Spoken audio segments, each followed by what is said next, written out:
Your ego is your enemy. So humble yourself. What Bash Global does, we get to work with founders who are growing, but still carrying too much of the business themselves. My role is to come and serve them and turn operational chaos into clarity. If you don't have the conviction of knowing where you're going, people will feel it. And if people feel that there's no conviction in you, they're not going to be accountable. They're not going to believe. They're not going to move.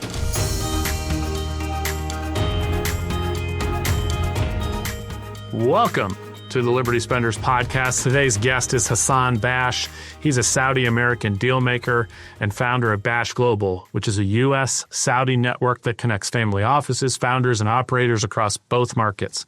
Hassan works hands-on as a fractional growth and operations partner for $5 to $10 million companies, helping them become scalable and investable.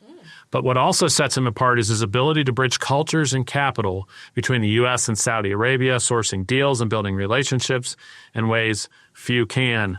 I'm pumped about that topic today, is people who are constantly trying to find the right relationship for businesses. Being able to expand that network across oceans, literally, is a powerful tool, and I'm pumped to talk to Hassan about this. But we're also going to talk about him growing up with early responsibilities, what shaped his focus on systems clarity and building scalable businesses. He's always been searching for better systems and deeper growth, both for himself and others. Hassan, welcome. Hey, welcome. Hey, thank you for having me. I'm really excited to have this conversation with you guys. Yeah, well, we're pumped because there's so much that can be learned just from the lessons, right? And building relationships and understanding that is applicable no matter what you're doing. And so we're excited to share your knowledge and for people to get value out of it today.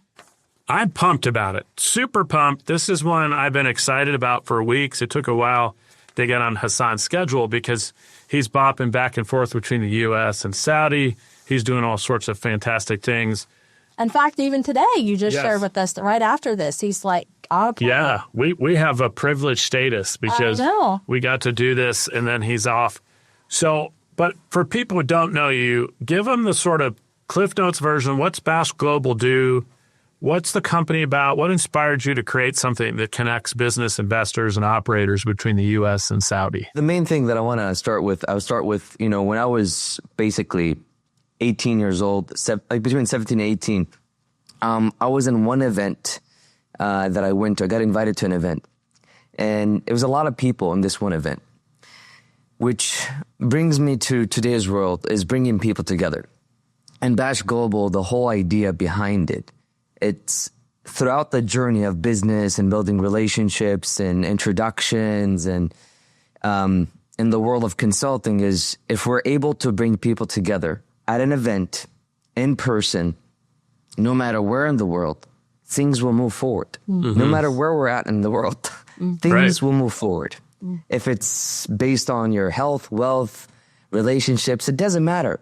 If you're going through whatever you're going through, I know for a fact that I've seen it for the last 15 years, going to one event, how one person, one connection, one relationship, doesn't have to be transactional, doesn't have to be anything, but one conversation could move you forward. And Bash Global, when I thought about it, I'm like, there's a lot of these events, but there is a lot that we could do between the U.S. and Saudi. There's a lot. There's a lot of, people in Saudi Arabia that are American, different cultures over there. And there's a lot of people here. So how can we bridge the gap? As a Saudi American, dad from Saudi Arabia, mom American, born and raised in San Diego. My dad is in Saudi Arabia. They met in San Diego. And there's nothing better than putting people together and building relationships so that partnerships could happen. With that being said, Bash Global comes in with the idea of supporting the culture navigation through helping businesses basically not letting them go through the business just by themselves, but bringing the right people to the table to advise them. Mm-hmm. Yeah. Well, it's powerful, and everything you're saying, I'm just nodding because it's so true. Kurt and I have shared that with so many different entrepreneurs that are earlier in their journey, we're further along, and just explaining, like, proximity is power, not just because of who they might know and the deals, but you don't want to do it alone. And you're exactly right. You're surprised every event and things we go to which person is going to be the most meaningful. And it's often not who you think. So I just loved how you framed that. Yeah. Well, and the value prop here is every business person knows that, hey, there are connections I can make outside the U.S. with people who might invest in my business, donate to a charity, whatever that thing is. But it's such an intimidating thing, right? Particularly for, white-blooded American farmer guy who grew up in Ohio who would think, less exposed? Yeah. So you're saying less exposed to more cultural influence? And you're thinking, how do I interact with a business culture that might be completely different? Mm-hmm.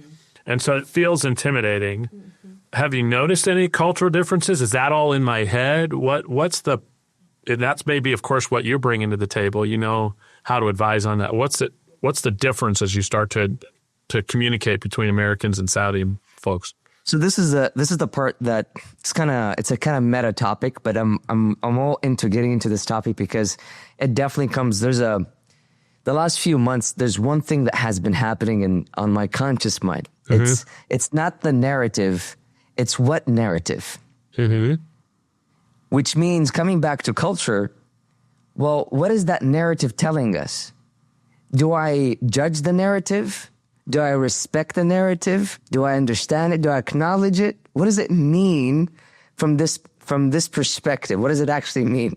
So the culture navigation of understanding two different worlds, how can we understand the differences, respect and understand, even though you have your own perspective, but you have to understand they're coming from that narrative. Doesn't mean that the right, wrong, just ask better questions. That's all. Yeah. If you're interested, you'll be interesting. Mm-hmm. Dale Carnegie, right? Mm-hmm. Yes. Mm-hmm. So the culture navigation, the most important thing is really understanding the culture, but not judging it. Because I judge, just subconsciously. We judge really quickly. So how are we able to understand the differences, the indifference between two different cultures is really important, I would say. And it, based on what it taught me, man, it taught me to maneuver. It taught me to not really quickly judge. I know where this person is coming from. I get it. This is exactly what is happening in this ecosystem, and this narrative. And let's navigate this. Let's ask better questions to lead to the journey that we have to go through together rather than trying to conflict each other. Yeah. Mm-hmm. Yeah. Well, I suspect there's, in the end, we have a lot more things that we have in common than we do different, right? Yes. A business deal is a business deal is a business deal. People want to know, what are the numbers? What's your business plan? Mm-hmm. How is this going to make me money? What percentage of equity are you selling? These are all pretty common questions. And so maybe people find out, hey, I'm working on a deal overseas, and this actually feels a lot like I'm working on a deal in the city just 100 miles away. Yes. And do you play like a telephone job there? You're helping translate. How do you work in the equation? The way I get to work in that equation, the main kind of aspect of what Bash Global does, we get to work with founders who are growing, but still carrying too much of the business themselves. My role is to come and serve them and turn operational chaos into clarity. So the operations between the two different cultures, navigating the connection, navigating the process. If they have a good operations in the States, is it good to navigate the operations between, if it's good in the States, does it mean it's going to work in Saudi? Not all the time, but it's the same thing. But coming in and building the right systems and making sure that the teams and the relationships that make the company scalable and in the same time investable, that's when I'm hands-on, selective basically with founders that are working. They're doing very well for themselves. But the issue is everything is going through them or going through the right executives, and they need to expand because they have so much on their plate. If you're listening to this show, it's probably because you understand something most people don't. Marketing to Liberty spenders isn't just about ads or tactics, it's about trust. And in the real world, trust moves through relationships. And that's why private introductions and deal flow are such a core part of what we do. So FastPass is a private introduction and deal flow network for Christian and conservative leaders who already have influence and want to scale fast. It's not open networking, it's intentional introductions between people who already share alignment. We've seen one client land a $25,000 opportunity from a single introduction. Another told us that FastPass has become his largest source of referrals, not because of volume, but because of fit. And yet another closed her equity round at a key moment just due to the right introduction. When you book a one-to-one consult with us, we're not handing you a list or making big promises. Instead, we're having a real conversation about what you're building, who you want to meet, and whether FastPass makes sense for this season for you. So no pressure, no hustle, and no awkward pitch from us. Yeah. If you're ready to grow through relationships instead of forcing everything on your own, head to libertyspenders.com/FastPass and book a one-to-one consult with us. In worst case, you leave with clarity. Best case, the right introductions change the trajectory of what you're building. Okay, back to the episode. Because I've always looked at what you do as two things. You've got this connection thing you're doing between the two countries. But even if somebody's not looking to do business overseas, your other superpower is coming in and installing these processes to give these founders true freedom. 100%. And that's the main goal, is to have alignment more than achievement.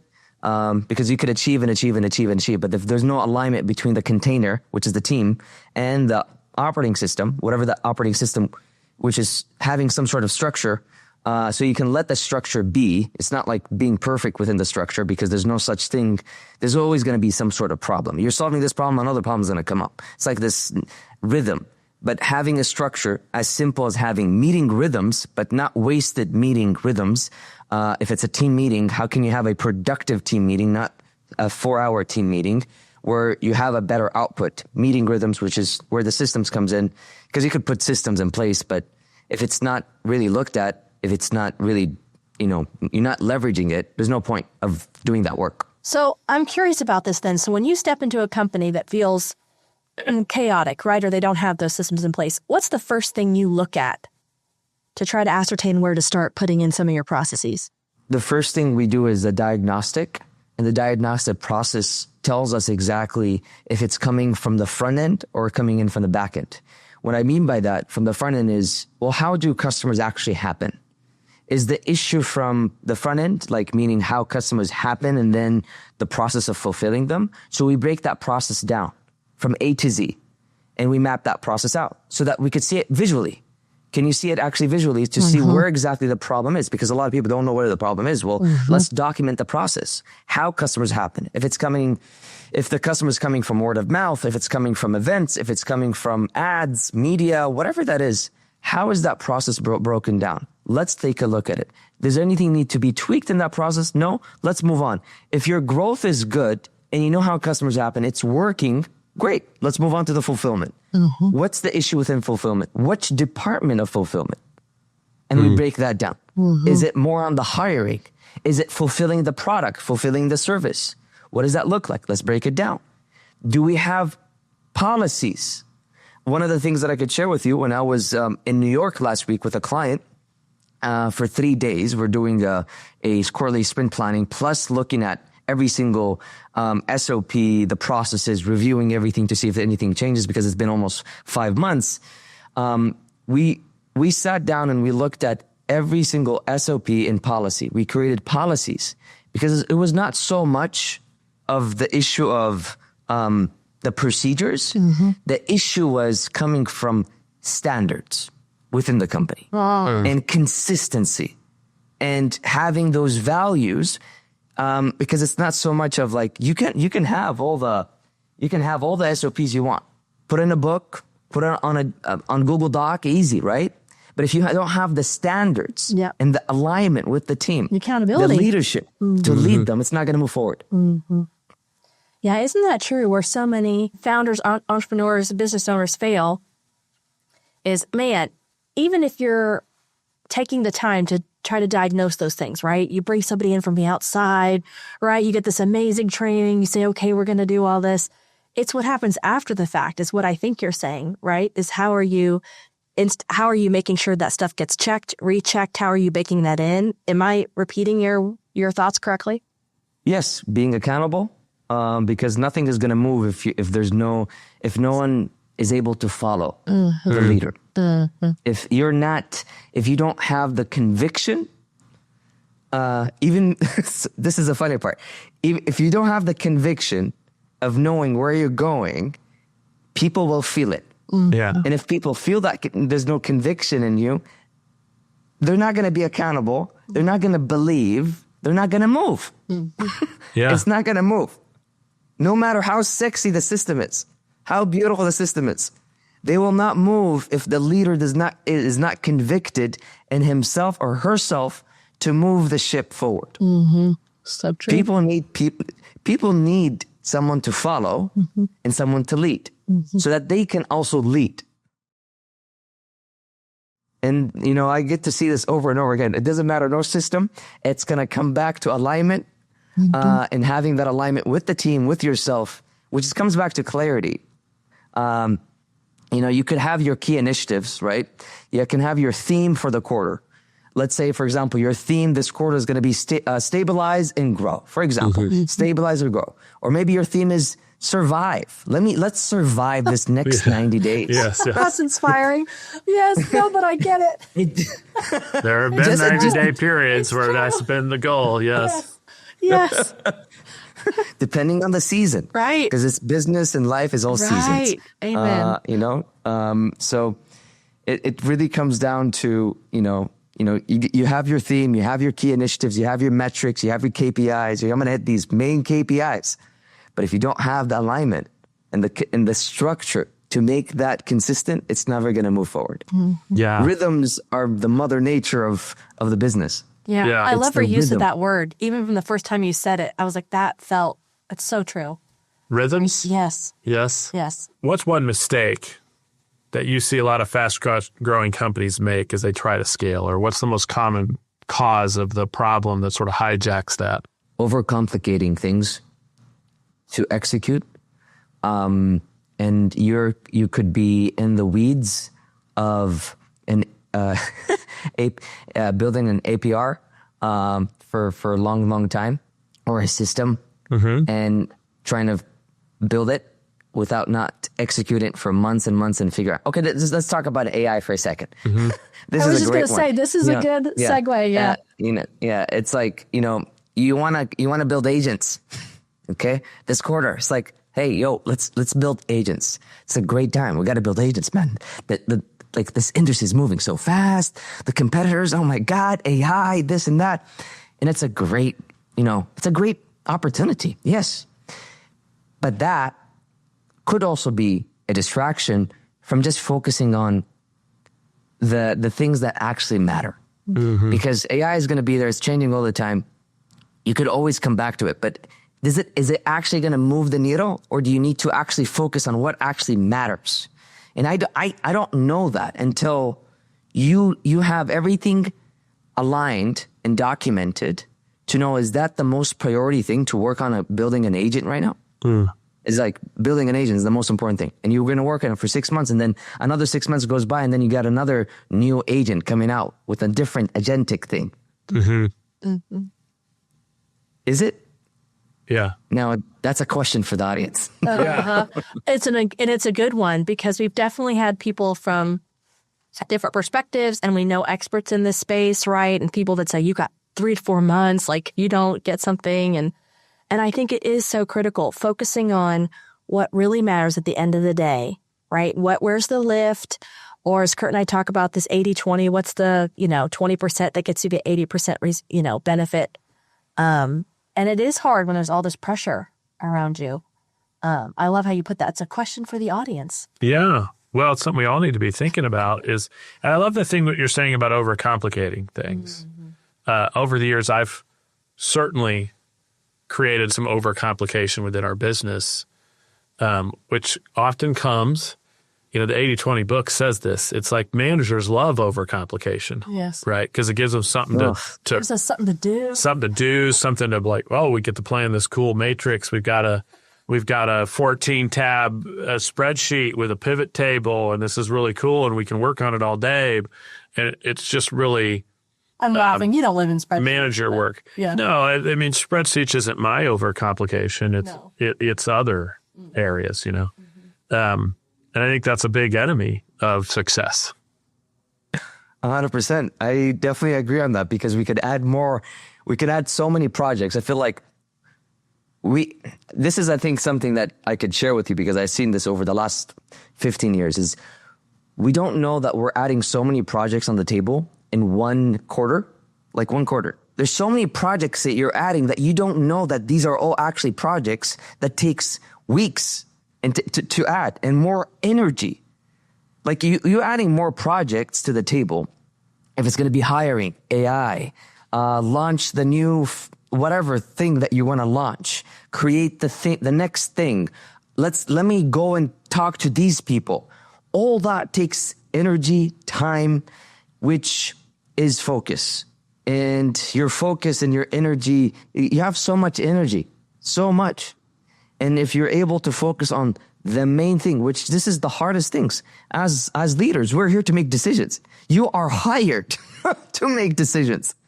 If someone goes to a Starbucks and orders let's say we all go to a Starbucks and I order the menu, the last one, I'm trying to still figure out if I want an Americano or latte or maybe something. And I wait for another 5 minutes to choose.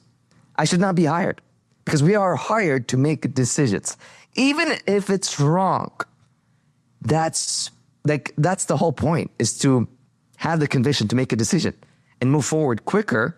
Sure, you want to be patient, understand that, but you got to move on faster because speed is important. Yeah. It's a very important lesson and one that we go back and forth on, right? Because you want to be prudent, but at the same time, man, if you can fail fast and figure it out, you can pivot, iterate, move on, try the next thing, and Exactly. It's okay, right? Fail faster. All key and important business lessons.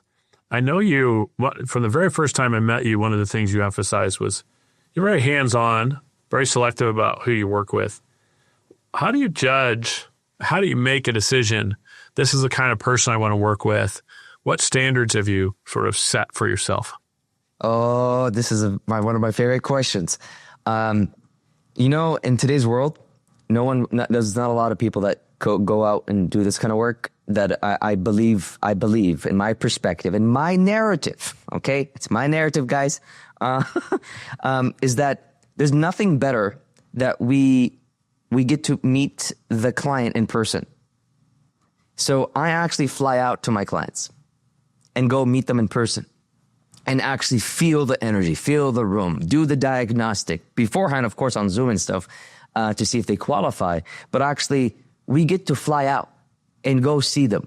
Like, there's nothing better than meeting the client in person and actually having discussion and spending a day to see, is this going to actually move? Because look, we could start working together, but then realize 2 months that this is actually it's not gonna work together, because whatever timeline that they have, let's say, for example, someone is going, like, they don't have a lot of support. They have a family that they have kids and all this other stuff. It's not the right timing for them. So for me to come in, it has to be the right timing for both of us, because it is work. It is an investment. And I would rather ride this journey with someone that is really able and willing to move forward on the projects and on this process moving forward. So we have a diagnostic. I come in person. There is a few steps that I do. And, then it's a gut check. Yeah. Well, I know that's so important. And to get that right and have the right kind of client that you're working with. Was there ever a piece of advice you received? Maybe it's from a mentor or a peer or even a client that really changed how you approached your business. Don't forget to build relationships and partnerships long-term. And that's what guided me today's world, like really building relationships and collaborations since I was, my first event that I went to, I was 17 years old. That message has gotten me to also where I'm at today, is to build these relationships, because I got to learn from so many people. And this, with that, when you go to relationships and partnerships, is your ego is your enemy, right? Your ego is your enemy. So humble yourself. If you're winning in a season, be confident, have conviction, but don't be egotistical. Because you don't know this one day that you might drop. And who's going to pull you up? So good. And that's, you got to humble yourself. Drop in your heart. Drop in your heart. Don't be in your head so long, because, life is too short to be in your head up there, where you're able to just control and make a decision of what do you want to be in this moment. Because it's really easy in the tough times to really, I have this analogy where you're standing on a carpet, and at any given moment in life, that carpet could be, someone could just take that carpet and you could flip from underneath you. And when the moment that happens, what are you going to do with your character? What are you going to do with your values? What are you going to do with your belief? Because those are the most important moments in life. And the mentor always, has a lot of I had a lot of mentors since I was 17. Yeah. And holding ground and holding yourself with the narrative, because we sometimes we have our own prison in our own head with the narrative that we give ourselves. He told me, if you get to ask yourself better questions, you'll get a better answer. And the questions is the process. And the process is the progress. Because there's, like you said, there's not much failure going on. Yeah. It is just the process and the progress. Tony Robbins talks about it, right? That's what I was going to say. I was like, man, are you I was like, everything you're saying is like, It's like, it's all in progress. We love our guy, Tony. Yeah. Yeah. So that's a few things that are coming up. Your ego right is now. your enemy ought to be our highlight for this episode. That's such an important lesson. It's so absolutely essential to get right, I think, in life and in business. It gets in the way of relationships and partnerships. If you're going back to a phrase, and this is a biblical principle too, but what Tony says so eloquently is just very simply, if you're going to get instead of going to give, it just changes the whole equation. And sometimes, I love what you said about dropping into your heart, get out of your head. For a lot of people, pray before you go into a meeting, just get your mindset right. Because sometimes we don't even realize, I was talking about this with Kurt, where I got excited about a potential partnership, and I was excited about what I could help do for this person that I had just met. And then I did my own little gut heart check, and I thought, ooh, how much of this am I just trying to help them? And what am I seeing, right, that's going to help me as well? And that's human nature, right? That's just our flesh. But it's so valuable, because sometimes we can do it and we're not conscious of it. We're not trying, a lot of us aren't coming with that intention. But people can sense that, right? And it can get in the way. It can get in the way of doing these deep collaborations and thinking in the long term. 100%. Yeah. It's, Yeah. got to keep that in check, baby. Yeah. Yeah. Absolutely. Maybe this is a good time to visit, because I know from chatting that you had an interesting upbringing. Could you share a little bit about what your childhood was like, and maybe some of those early experiences and challenges that really shaped where you are today? Absolutely. First of all, I have to thank my parents for a lot of the work that they have done, and appreciate, because if it wasn't for them, I wouldn't be where I'm at today. Because the process of growing up in two different cultures is a blessing. And that's how I see it, because I would not be able to understand and communicate and consult and coach other founders by not having the empathy, but also understanding the culture differences. I would not have that gift that I'm able to be and do without my parents. And the upbringing happened at a young age. There's a lot of things that happened that I had to take full responsibility, to take care of my mom. When I say taking care of my mom, in the world that we live today, we all have some sort of ADD, ADHD, bipolar, all these different kind of symptoms that happen, or whatever you want to call them, these names, these narratives. I am not a doctor. I am not anyone's expert about this, but what I know in my own upbringing is that sometimes in your life, you're going to be taking care of someone for many different reasons. You don't know what, why, how, but it's just going to happen. So I did, and I did that at an age of what I would say 7 years old, between 7 and up for a few years, and that has shaped my own. I would say, when I say drop to your heart, it shaped my heart more than my head.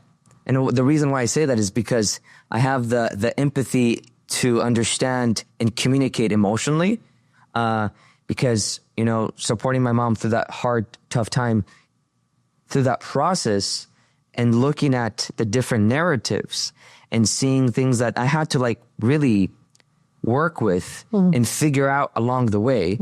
This is another thing, as an entrepreneur, you're always figuring it out along the way.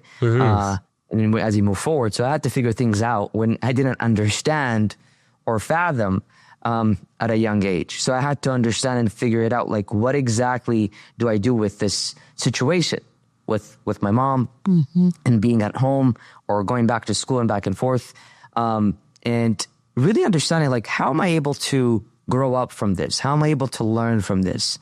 Or being in that, it's you don't understand what's happening, but you're in a this container that sometimes has pressure. And with pressure, the best thing that could happen with pressure is you find diamonds, right? Yeah. Yes. Yes. So, and I share it this way is because there's nothing better than me sharing the narrative for myself that way. And it is that way. That's the best way to explain it. Because that has really shaped me to become a better leader, a better adult, to take more responsibility, to face the truth. Because if you don't face the truth, you're not able to really learn or able to grow or able to humble yourself or able to even drop in your heart if you're not able to face the truth. I try to do my best to face the truth. It hurts. Yes. It hurts. But when you're able and willing, you move forward, and it's not that bad. It's not too shabby. So I would say, supporting my mom and at that season has really shaped everything. I would, and my dad in that process, if it wasn't for both of them, I would not be where I'm at today. During all these ups and downs, was there a person in your life, maybe a book, a self-help guru, a quote? Is there something that gave you hope and encouragement and helped guide you? One of the things that I was searching is first of all, at a young age, I was really always trying to solve a problem. I would see a toy. One of the things that I saved money for, before I talk about that, I saved money for a drill.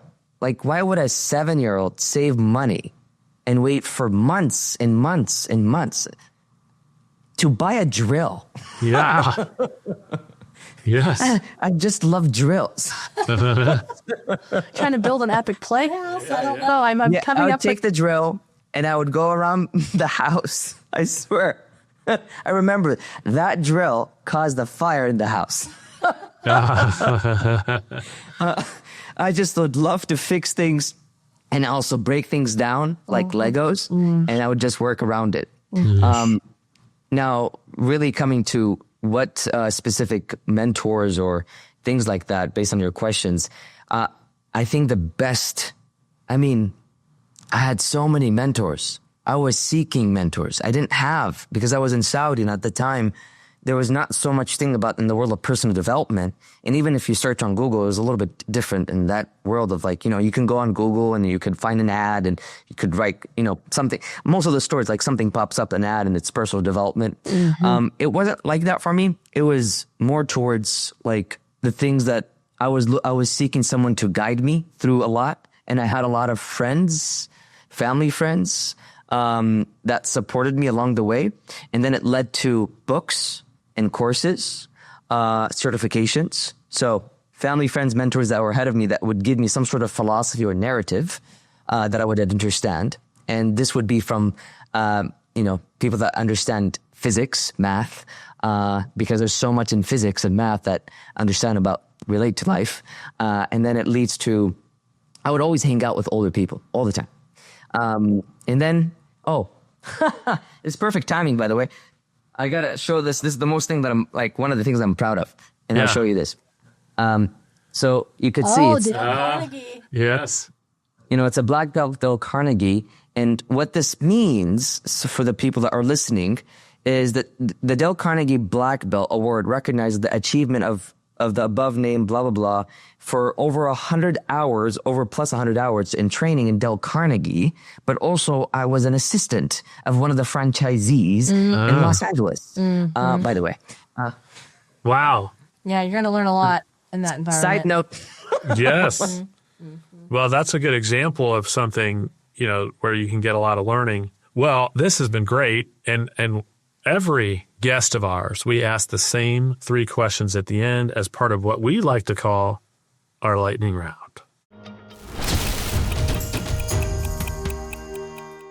First question we like to ask is about legacy. Hopefully many, many, many decades from now, you're laying in bed, looking back on your life and what might be your final days, final hours. What will you be looking for to know you've had a life well lived? I think it goes back to the beginning.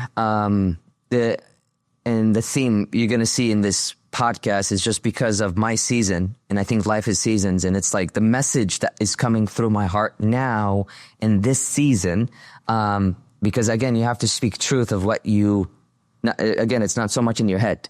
And this is an important thing, right? It's not the narrative. It's what's the narrative? Mm-hmm. What's the narrative? And the legacy that I want to leave is ask better questions and bring people together. Mm-hmm. Ask better questions and bring people together. By asking better questions, that leads to discovery. And when you're in discovery mode, there's aha moments that we cannot fathom between each other. And if we put people in pairs and have better questions, there are discussions that could change someone's life by having better questions. Well, how can I ask a better question? That leads to other questions. One. Second is leaving a legacy of a community that is bringing people together by having experiences. Mm-hmm. And again, there's nothing better than this. I feel like for me, in my heart, is asking better questions and bringing people together. And everything leads to the things that I desire and I want to leave behind. Mm-hmm. Well, you get past the surface level when you can do that, right? And it's interesting, and I'll just leave this one thing, but we have discovered this as we've been building round tables. We're hosting these events now all across the country where we're bringing together different entrepreneurs and helping them identify issues. And we lead that. I mean, it reminds me of what used to be so popular, like the icebreaker questions. And we've now, we don't do any of that. We go right to deep. And so we warn people, come up, be vulnerable, because as you said, that's what helps you go from some surface level transactional, hey, I'm glad I met you at some networking event that I won't remember, to, I'm actually learning something about you and what you care about and what you're dealing with. And so now there's some more trust built. And so I love what you said about asking better questions, because not only is that the more resourceful way to solve problems, but it's also how you can really connect and build trust with people. Yes, 100%. You got it right. And now for something completely different. Okay? Yes. 90 seconds, maybe a little more, on any topic that's been interesting you lately. It just needs to be off topic from the episode. Maybe it's a hobby, spiritual insight, good book you're into. Maybe you want to cheer on a team for the Super Bowl. What's got you down the rabbit hole recently? There's something around debating that is really interesting. So when you look at CNN or Fox News or all the different news channels, I get really curious on this topic of debate and how people prepare for a debate. The amount of time of great debaters spend in understanding the psychology of the research and understanding how to bring facts and evidence to the table and have that debate is really, I'm very, very curious about that. And I was like, it's interesting. So that's one, topic that I'm really curious about, of many other topics. Yeah. Is how could I debate better? Because when you debate, you're confronting. When you confront, it's uncomfortable. And it's like in our blood vessels that it's disrespectful to confront, isn't it? Yeah. So that's what leads to me to understanding, well, how do we debate? And I need to debate better. When there's something, let's debate it with respect and integrity, of course. And that's I'm very, very curious of how does that work on a nuanced level, because there's that specific topic. There's so much nuance in it. And I feel like I would love to have maybe one day my kids to know how to debate and confront people. Yeah. Yes. And to do it right. I think that's the toughest thing. Absolutely. Well, our last rapid fire question. This is 90 seconds of gratuitous self-promotion. So it's somebody, maybe they missed everything that they fast forwarded. They just happened to land on this moment in the podcast. Who is Hassan Bash? What is it that you do? What kinds of people should be in touch with you? How do they find you? Absolutely.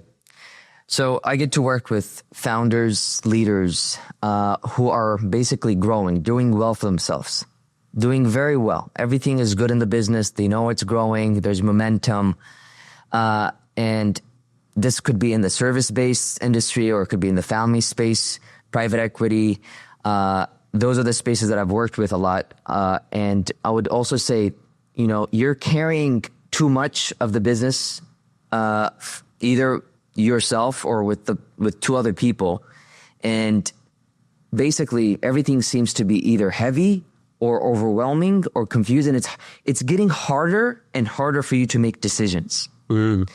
And my role is to support and serve and create operational systems so that there's operational chaos into clarity, basically. There's alignment. There's more alignment so that you could achieve a lot more output within the process. If it's going to be in the fulfillment department or growth department, by building the right systems and teams and relationships that make the company scalable and people could invest. Maybe one day you want to exit, or maybe one day you want to roll up in one industry. Well, if you focus on the right main business and not try to sidetrack other shiny objects, maybe you're able to acquire, invest, have other people invest in you, and do better ways of building business.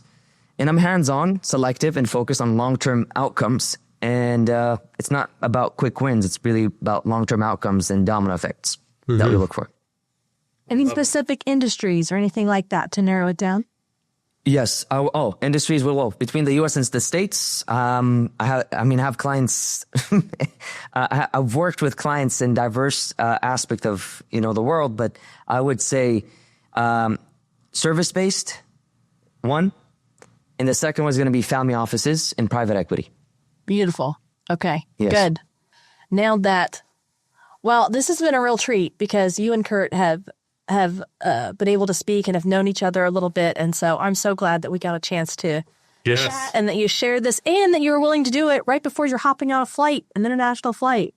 Yes, absolutely. Yeah, last week was insane. Last week I was in New York for 3 days, and then I went to Miami I was in Miami for acquisitions and roll up. There was a small one, an event that I got invited to, and then I went to Sundance. Oh, wow. Oh, fun. Yes, you have been busy. Yeah. This guy's bopping around the world, literally. I know. Well, it has been an absolute pleasure to have you, and so many great tidbits for our audience. So thank you so much for joining us. Yes. Absolutely. And for those of you tuning in, we know how valuable your time is. Thanks for spending some of it with us. If you found value in today's episode, don't forget to like and subscribe. It helps us and it helps you not miss anything in the future. Thanks, guys. Until next time.